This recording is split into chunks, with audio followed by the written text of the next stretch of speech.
Congress BRS పార్టీల కంటే 36% BJP party బీసీలకు అసెంబ్లీ స్థానాలను కల్పించిందని బీసీ సంక్షేమ సంఘం రాష్ట్ర అధ్యక్షులు జూజుల శ్రీనివాస్ గౌడ్ అన్నారు.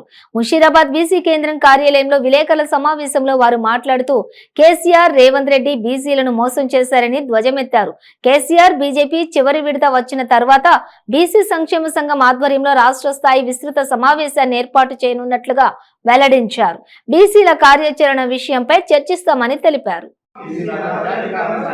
సాధిస్తాం సాధిస్తాం సాధిస్తాం సాధిస్తాం జై బీసీ జాలసేన నాయకత్వం జాలసేన నాయకత్వం ఓటు మనదే సీటు మనదే ఓటు మనదే సీటు మనదే ఓటు మనదే సీటు మనదే భీమెంతో మాకంత భీమెంతో మాకంత అన్ని రాజకీయ పార్టీలు బీసీ ముఖ్యమంత్రి అభ్యర్థిని ప్రకటించాలి ప్రకటించాలి అన్ని రాజకీయ పార్టీలు బీసీ ముఖ్యమంత్రి అభ్యర్థిని ప్రకటించాలి ప్రకటించాలి అన్ని రాజకీయ పార్టీలు బీసీలకు జనాభా తమాషా ప్రకారం కేటాయించాలి కేటాయించాలి అన్ని రాజకీయ పార్టీలు బీసీలకు జనాభా తమాషా ప్రకారం కేటాయించాలి కేటాయించాలి ఎంతో మాకంత ఓటు మనదే సీటు మనదే ఓటు మనదే సీటు మనదే 52 మంది అభ్యర్థులను ప్రకటిస్తే 52 మందిలో బీసీలకు 19 అసెంబ్లీ స్థానాలు కేటాయించడం జరిగింది. కాంగ్రెస్ బీఆర్ఎస్ పార్టీ కంటే బెటర్గా బీజేపీ పార్టీ ఇవాళ బీసీలకు అసెంబ్లీ స్థానాలు కేటాయించింది.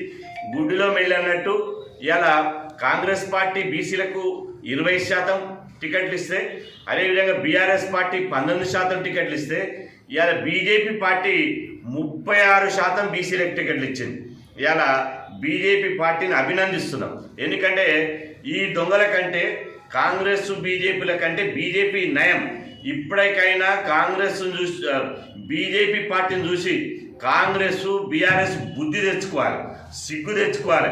ఎందుకంటే ఒక జాతీయ పార్టీ, ప్రస్తుతం జాతీయ స్థాయిలో అధికారంలో ఉన్నటువంటి పార్టీ బీజేపీ పార్టీ ఇలా బీసీలకు 36% 19 టికెట్లు ఇస్తే, ఇలా బీఆర్ఎస్ కాంగ్రెస్ పచ్చి బీసీ వ్యతిరేక చర్యలకు పాల్పడుతూ బీసీలకు టికెట్లు ఇవ్వకుండా అన్యాయం చేస్తుంది. అందుకోసం ఈ 2-3 రోజుల్లోనే, ఎందుకంటే రేపో మాపో కాంగ్రెస్ జాబితా వచ్చే అవకాశం ఉంది. 1వ తారీఖు నాడు బీజేపీ జాబితా, మిగతా 2వ జాబితా వచ్చేటువంటి అవకాశం ఉంది. కాబట్టి 2 జాబితాలు వచ్చిన తర్వాత బీసీ సంక్షేమ సంఘం రాష్ట్ర స్థాయి విశ్వస్థాయి సమావేశాన్ని ఏర్పాటు చేస్తాం.